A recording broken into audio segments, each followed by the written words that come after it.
Panamá deportó al primer grupo de migrantes ecuatorianos el pasado 29 de agosto en un vuelo financiado por Estados Unidos. La Secretaría de Relaciones Exteriores celebró la absolución de Anthony Bedoya en Estados Unidos, el primer caso de éxito del programa de defensoría de mexicanos en ese país. Más de 100 migrantes de origen africano fueron rescatados en las costas de Gran Canaria, en España. Arrollan caravana migrante en carretera panamericana, 3 personas murieron.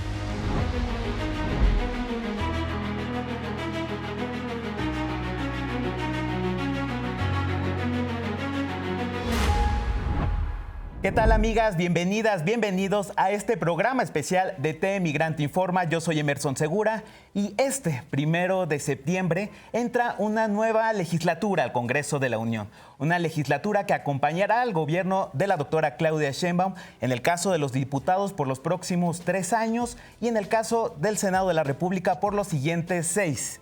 Un tema que ha adquirido notoriedad en los últimos años ha sido el de las diputaciones migrantes y las representaciones de los mexicanos en el exterior en nuestro país. Y justamente para hablar de ese tema, me da mucho gusto recibir aquí en el estudio a la senadora Karina Ruiz. Ella es la primera senadora migrante aquí de nuestro país. ¿Qué tal, senadora? Bienvenida aquí a TV Migrante Informa. Un gusto estar aquí contigo. Muchas gracias. Senadora, ¿le parece si vamos a ver la siguiente pieza que nos explica un poco la radiografía de cómo ha ido evolucionando esta figura de la Diputación Migrante y ahora la senaduría? Vamos a ver.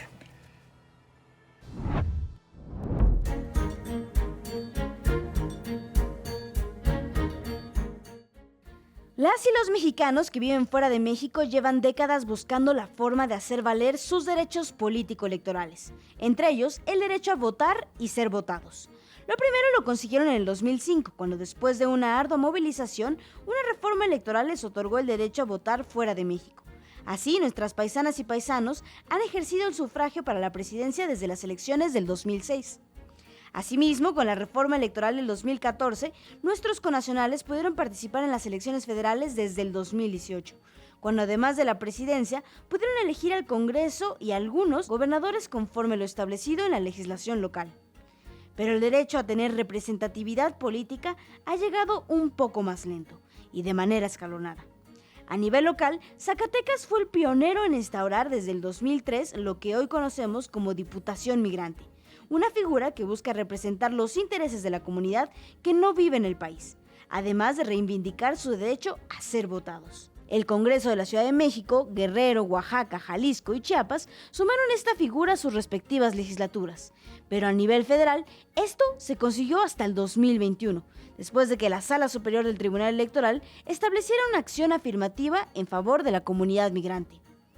Como consecuencia, el Instituto Nacional Electoral se vio obligado a establecer candidaturas a diputaciones migrantes por el principio de representación proporcional, que deberían ocupar los primeros 10 lugares en las listas de los partidos políticos. Para las elecciones de este 2024, las y los connacionales votaron mediante las modalidades postal, electrónica o presencial en embajadas y consulados.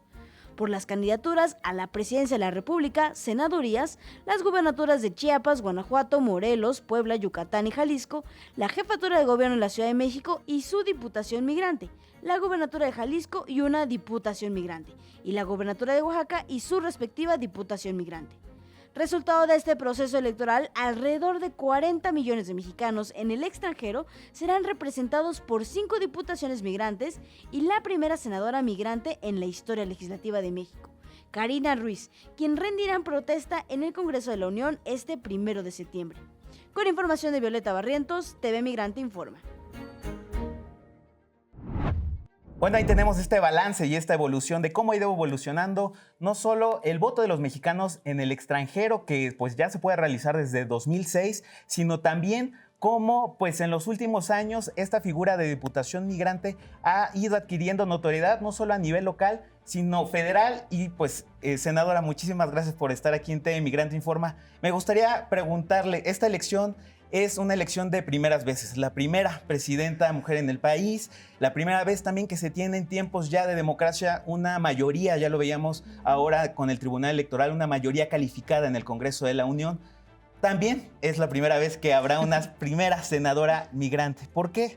¿Por qué es importante tener esta representación, dada pues, los millones de mexicanos que están en el extranjero y que también tienen un fuerte vínculo político, social y cultural con nuestro país?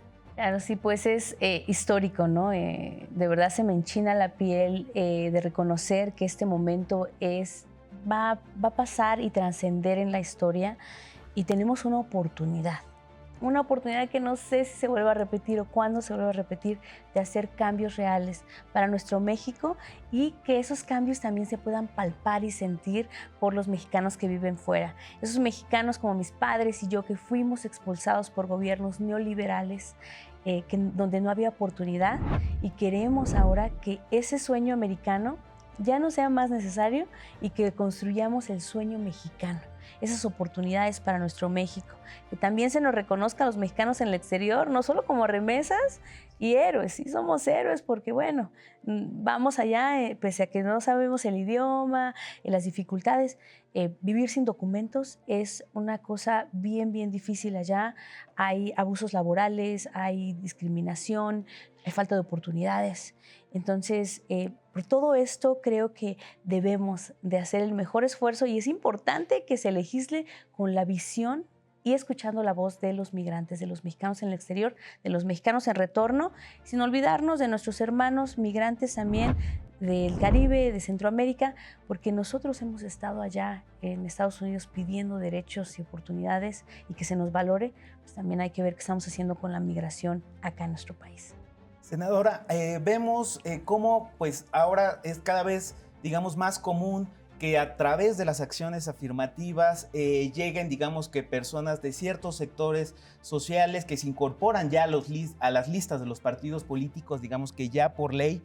Pero usted no solamente llegó a la lista de un partido político por una acción afirmativa migrante, sino también es migrante. Usted ha vivido la migración en carne propia. Usted también ha sido beneficiaria del programa Dreamers, del programa DACA, este programa pues, de regularización, ¿no? De un intento de regularización de estos jóvenes que ingresaron a los Estados Unidos de manera irregular, siendo menores de edad. No solo, digamos, que tiene la teoría, ¿no? Sino lo ha vivido en carne propia. ¿De qué manera cree que esto pues, le pueda aportar pues, un ingrediente que hoy por hoy no estaba en el Congreso de la Unión, y con su llegada pues, puede cambiar cómo se entiende la migración desde el Congreso de la Unión, por lo menos? Claro, sí, es súper importante, porque a mí nadie me va a echar cuentos, a mí nadie me va a decir, ay, ¿esa es esta manera? No. Yo sé exactamente, porque lo he vivido en carne propia, porque he estado con la comunidad, porque mis padres sufrieron lo que fue ser indocumentados. Mi padre no pudo volver a abrazar a mis hermanos después de 21 años, no conoció en persona a sus nietos, miró el funeral de mi abuelita por una pantalla de un teléfono. Mi mamá se despidió de mi abuela por teléfono, porque cuando muere mi abuela materna ni siquiera había teléfonos que nos pudiéramos hacer una videollamada. Lo he vivido de carne propia. Entonces yo, con esa autoridad de experiencia, voy a llegar al Senado a decir, a ver, vamos a hacer leyes, pero a ver, no se olviden de que hay una comunidad ya que está pasando por esto, esto y esto, o de una comunidad que necesita. Hay necesidad de protección en los consulados. Se han hecho mejoras, pero se necesita más. Ahorita la atención en muchos consulados es algo que los connacionales me han estado diciendo una y otra vez desde que no hay citas. Y bueno, los consulados dicen, nosotros las sacamos, pero de repente ahí hay gente que se aprovecha y las acapara como gestiones, y ellos las venden. Entonces, no hay que participar de esa corrupción, es una parte, pero también a ver qué podemos hacer desde lo legislativo para que se hagan reformas, iniciativas de ley, en donde los migrantes me dicen, mira, los cónsules no nos atienden, ¿cómo sería el que podamos elegir a nuestros cónsules, por ejemplo? Y esta experiencia y todas estas vivencias las vamos a llevar para que sean escuchadas en el Pleno del Senado, porque se necesita también. Senadora, una de las facultades, digamos, exclusivas del Senado de la República es la vigilancia y el análisis de la política exterior, ¿no? Usted menciona el tema de los consulados. México tiene la red consular más grande en el mundo y la mayor parte están en los Estados Unidos, pero aún así no es suficiente. El presidente López Obrador ha señalado que los consulados deberían ser defensorías, no una especie de defensorías de nuestros paisanos. ¿estaría entonces en el Congreso dispuesta a impulsar una legislatura para que el entramado ahora, digamos que consular, que solo está o depende de Cancillería, de protección y asistencia consular, pues se reformula, es decir, ir hacia otro arreglo institucional que modifique cómo pues la relación de los consulados con los mexicanos, que es, pues, digamos, su labor más importante? Claro que sí, definitivamente creo que una de mis prioridades es la reforma consular. Y bueno, cuando a veces me oyen decir eso, se ponen así como en alerta o no quiero que los cónsules sobre todo piensen que, bueno, vamos a ir sobre de ellos. No, no, para mí el tema es reconocer en dónde está la falla, en dónde no se está dando la atención a la protección de vida a nuestros connacionales. Mucha gente también hay que dar difusión de la información. Hay consultas gratis en los consulados para abogados de migración, de lo penal, de lo familiar, de accidentes, de diferentes temas.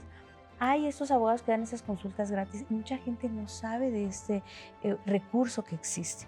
Pero más allá de todo esto, yo lo que quiero asegurarme es que la gente sepa que desde lo legislativo vamos a revisar qué necesitamos hacer para apoyar y colaborar y contribuir y sumar a que los consulados, junto con Relaciones Exteriores, Cancillería, trabajemos en equipo para que se logre mejorar y que nuestros connacionales no sean recibidos por un seguridad del edificio donde están rentando los consulados, para que ellos no tengan que batallar con algo tan simple como la identidad tan importante. Hay gente que me ha dicho, es que me mandan a ir a mi pueblo y yo pues no puedo ir porque si voy ya no puedo regresar por el tema de la situación migratoria, son indocumentados. ¿Cómo podemos pedirle a una persona indocumentada que vaya a su pueblo a arreglar una gestión? Pues ya no van a poder regresar con su familia que ya tienen allá. Entonces, son situaciones que tenemos que ver y revisar. Y no solo el gobierno de México, sino que hacer precisamente esos acuerdos o gestiones con el gobierno de Estados Unidos y otros gobiernos internacionales, tener una buena colaboración. Como lo ha dicho nuestra querida doctora Claudia, va a ser una relación de colaboración, más no de sumisión.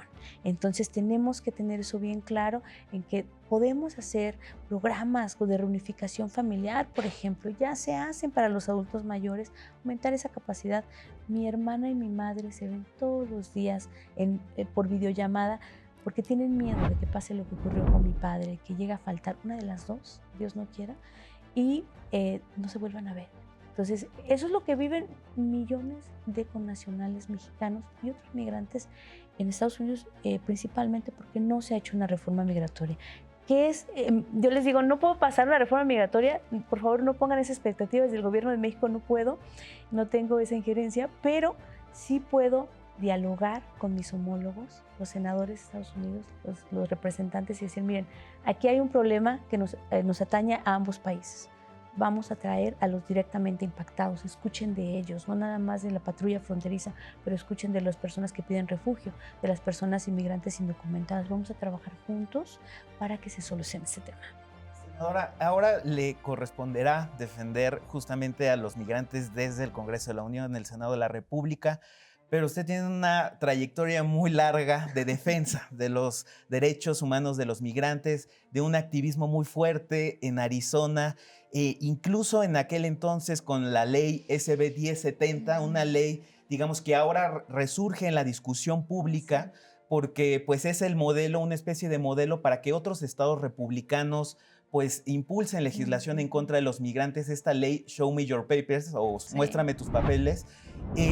Desde ese punto de vista como activista y que le tocó dar esa lucha y esa defensa, ¿qué valoración hacer ahora que en otros estados, a diferencia de que digamos que se vaya avanzando en medidas progresistas hacia los migrantes, vemos como Florida, Iowa, Texas, ¿no? Incluso, Oklahoma. o sea, vemos estas medidas en contra de los migrantes para que no puedan tener licencia de conducir, para que se revise, por ejemplo, su expediente clínico, ¿no? Su estatus migratorio.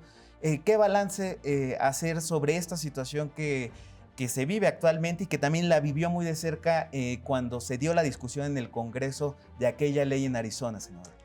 Sí, mira, soy beneficiaria de DACA, Dreamer y viví, sobreviví y resistí la SB 70 cuando las redadas. Yo dejé de manejar de mi casa a la universidad porque tenía miedo de ser detenida y que esa parada de tráfico terminara en una deportación, la separación de mi hijo, que tenía en ese entonces una separación familiar.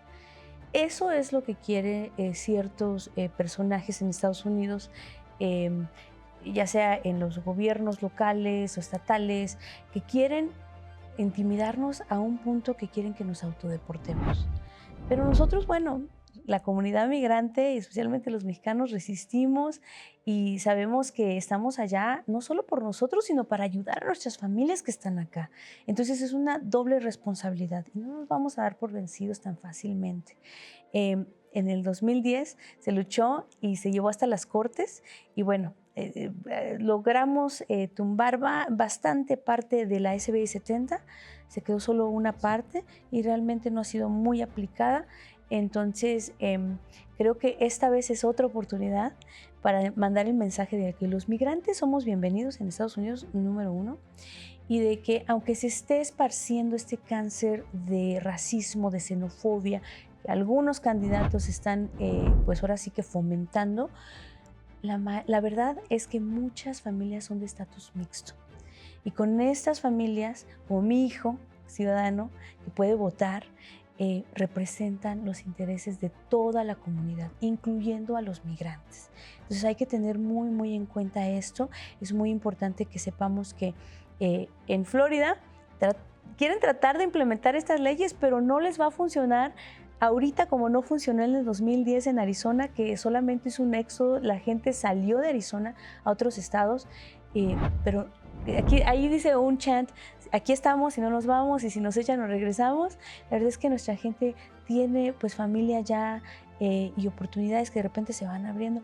Hay que ahora sí que colaborar con los gobiernos locales para que ya no hagan estas leyes antimigrantes. En Arizona, la 2.0 de la SBI 70. Pues senadora, muchísimas gracias por estar aquí en este programa de TV Migrante Informa. Esperemos tenerla más seguida ahora que ya estará, digamos que ya de lleno en la legislatura en el Senado de la República. Quédese con nosotros que tenemos mucha más información. Parole in Place es un programa impulsado por el gobierno del presidente Joe Biden de los Estados Unidos que busca facilitar la solicitud de residencia permanente a las y los cónyuges de ciudadanas y ciudadanos estadounidenses. Pero la medida ha chocado con pared en los estados republicanos liderados por el gobierno tejano de Greg Abbott. Vamos a ver los detalles.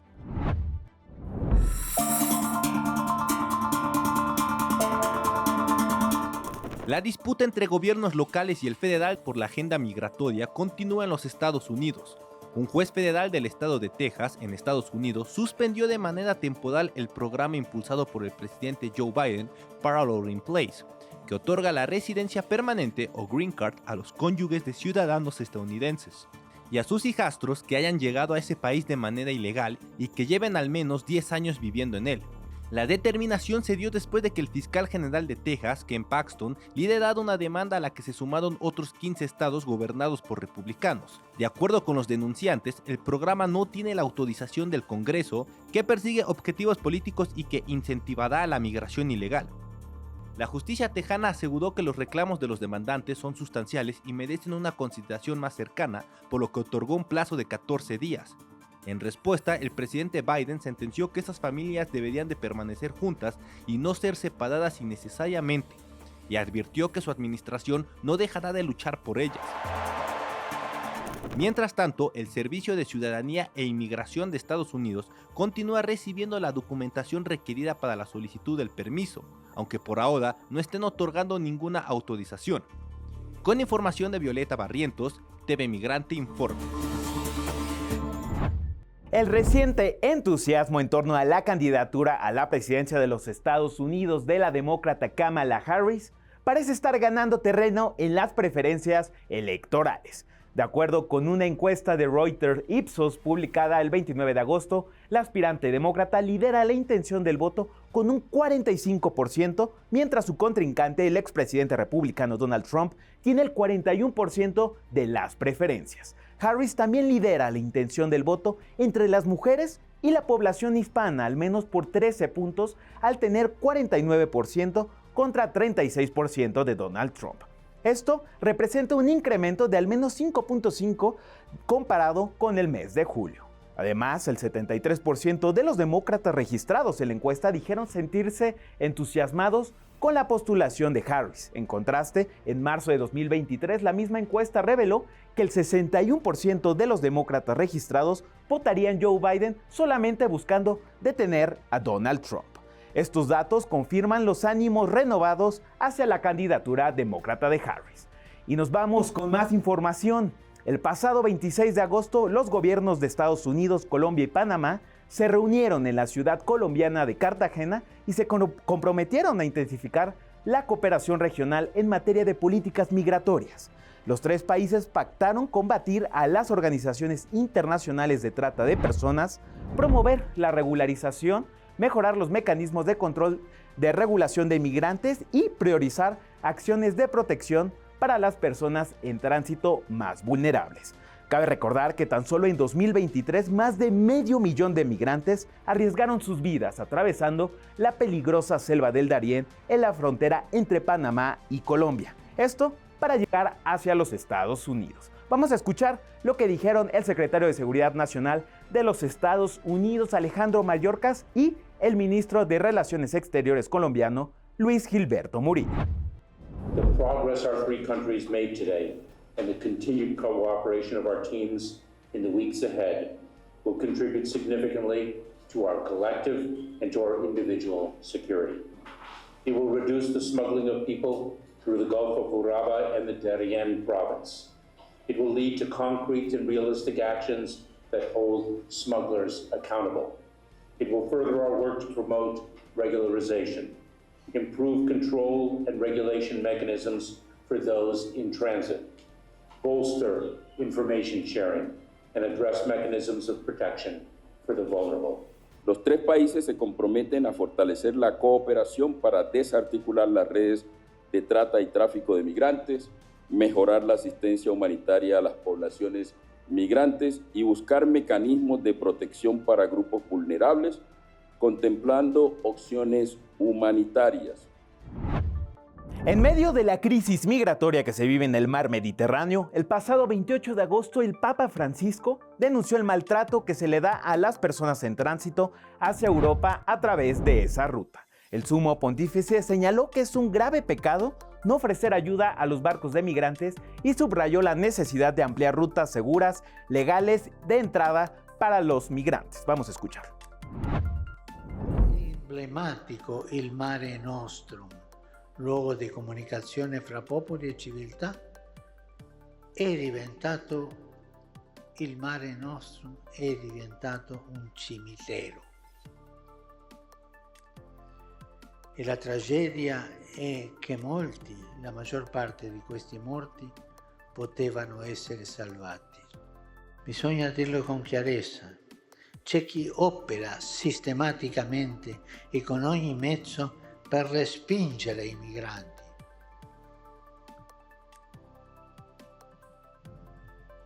Per respingere i migranti. E questo, quanto è fatto con coscienza e responsabilità, es un pecado grave. El presidente de España, Pedro Sánchez, realizó un viaje de trabajo por Mauritania, Senegal y Gambia en África Occidental para buscar frenar la migración hacia las Islas Canarias, principal epicentro de migrantes. El mandatario español firmó acuerdos de migración circular con los tres países que consiste en la formación y contratación de trabajadores para que acudan a trabajar a España de forma estacional y al término de su contrato regresen a su país. Esto en periodos máximos de 9 meses al año. Hay que considerar que la ruta migratoria de África Occidental hacia el archipiélago español ha aumentado un 154% en lo que va del 2024 y las autoridades españolas pronostican que cerca de 150,000 africanos más llegarán en los próximos meses. Debido al éxito que ha tenido el envío de remesas a través de las tarjetas Finabien, la Financiera para el Bienestar tendrá nuevos beneficios para las cuentas que recurren a sus servicios en los Estados Unidos. Vamos a ver.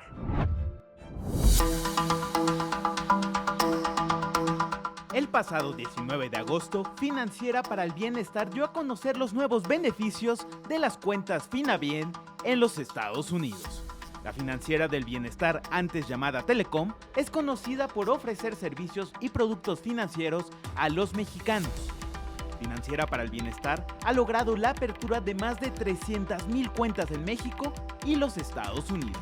Como ustedes saben, el año pasado ya recibimos $2,300 millones a través de la Financiera y esperamos que con esto pues nuestros paisanos y paisanas se vayan definiendo y decidiendo a utilizar esta vía del Gobierno de México. Los nuevos beneficios de la tarjeta Finabien son: aumento de límite a $20,000 en la cuenta Finabien USA. Las compras en línea serán de $5,000 al día. Envío de remesas por $3.99. Retiro en cajeros por un monto de hasta $1,000 diarios y la protección del Federal Deposit Insurance Corporation de $250,000.